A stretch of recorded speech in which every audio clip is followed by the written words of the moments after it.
With the NFL draft later this month, the Ravens are in a really fun position. Obviously, there are needs on the roster. Every single team has them, but there's nothing that would absolutely sink the ship if it doesn't get addressed in the early rounds. And with 11 draft picks, there's a lot that the Ravens can do, including just kind of playing with house money. So understanding that, here are the Ravens' top 5 needs, along with players that they should pick up to fill them. At number 5, safety. Now, with Kyle Hamilton and Ardarius Washington, obviously we have good safeties. The thing is, though, we saw firsthand what questionable to bad safety play does to the defense. The Ravens were at the bottom of the league in defense before making personnel decisions. Basically, what they did is they started Ardarius Washington and they had Kyle Hamilton playing a more traditional safety role. Where Kyle Hamilton does the most damage is when an offensive coordinator has to wonder what Kyle Hamilton is going to be doing, and the answer is everything. And we saw that in 2023 when the Ravens had the most crushing defense in the league. That was in large part because the role Kyle Hamilton was playing was so dynamic. So by getting another safety, he can be freed up to do that. Now, I don't want to spend a super high first or second round pick on a safety. I don't think it's high enough of a need to warrant that. However, with those 4th rounders, 3rd rounders, I think a guy that would be good that will be available in that spot is Texas safety Andrew Makuba. Now, the profile Makuba is that his run defense isn't great, but his skills in pass coverage make up for it. That to me sounds like a really good free safety spot. We have guys who can come downhill, including Kyle Hamilton and Ardarius Washington. I think Makuba will be a great guy to bring in and develop for a starting more traditional free safety spot. Number 4, edge rusher. Now, there are guys on the roster that are good. Obviously, Odafe Owe showed a lot of promise last season taking that next step, and Kyle Van Noy, who's a veteran who's really solid, as well as some more rotational guys on the roster. However, an edge rusher, either on early or late day 2, would be a good move. There's a couple guys that I think would be good for that spot. The first one is Ohio State linebacker Jack Sawyer. The big question with him is there more to his development as a pass rusher? That's why I think he's going to be available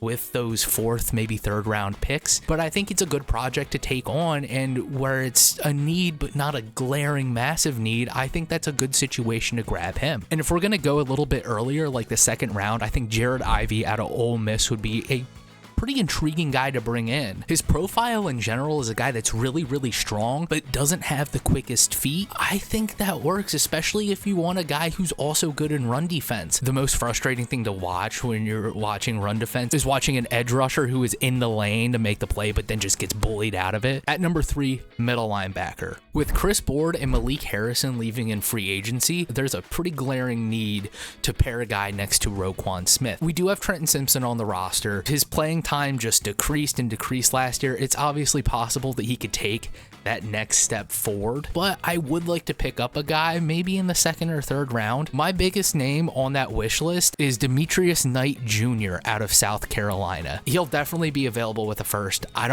I think that's a reach. He might be gone by the time the Ravens 2nd round pick rolls around, but honestly, there's a chance, and if he's there, I think the Ravens should take him. His biggest knock is that he sometimes takes a little bit too aggressive of an angle in run defense.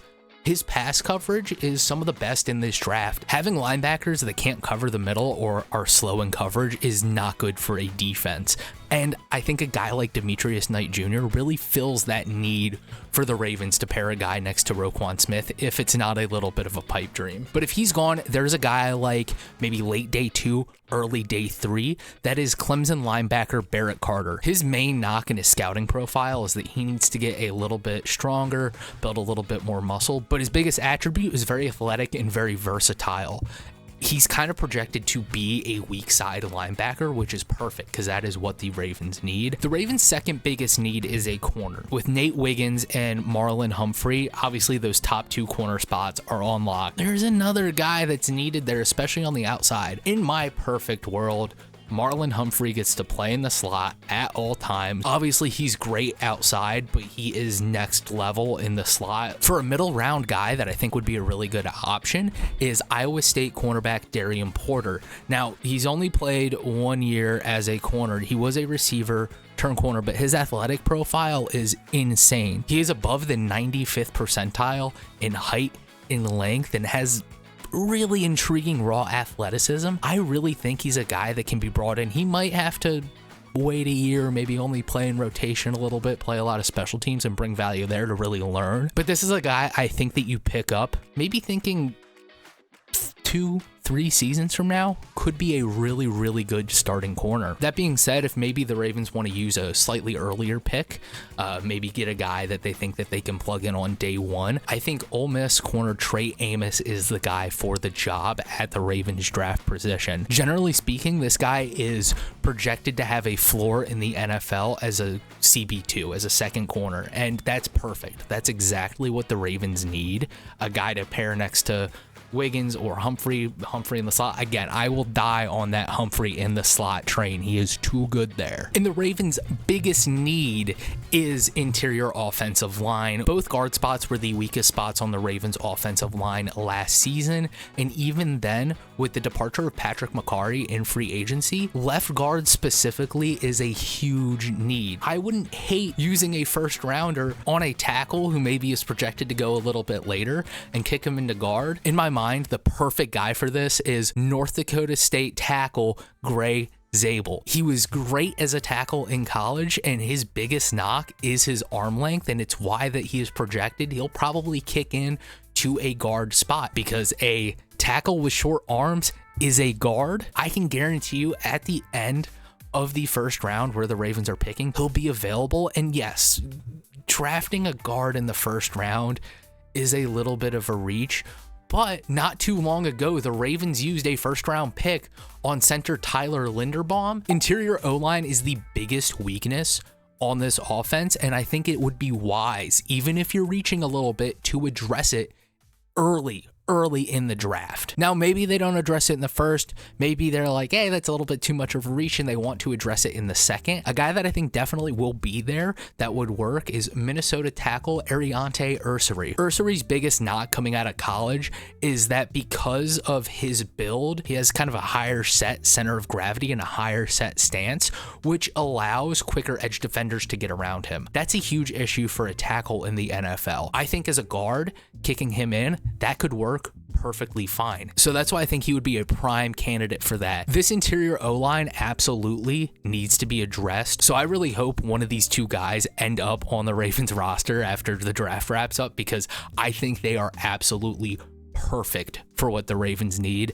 And if they're there and the Ravens don't pick them, I just think it would be a shame and a little bit of a miss. And those are my top 5 biggest needs for the Ravens heading into this draft. A quick honorable mention is kicker. Now, I did consider putting them in the 5 spot for this draft, but I am of the firm belief that with kickers, you either draft them late day 3 or you bring them in as an undrafted free agent. So I didn't really feel like it qualified to make the cut. I do think, though, that kicker is definitely something the Ravens should be looking into, given Justin Tucker's allegations and just in general his poor performance last season.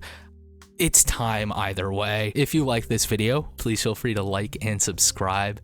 And I've been John Morris, and I will catch you all later.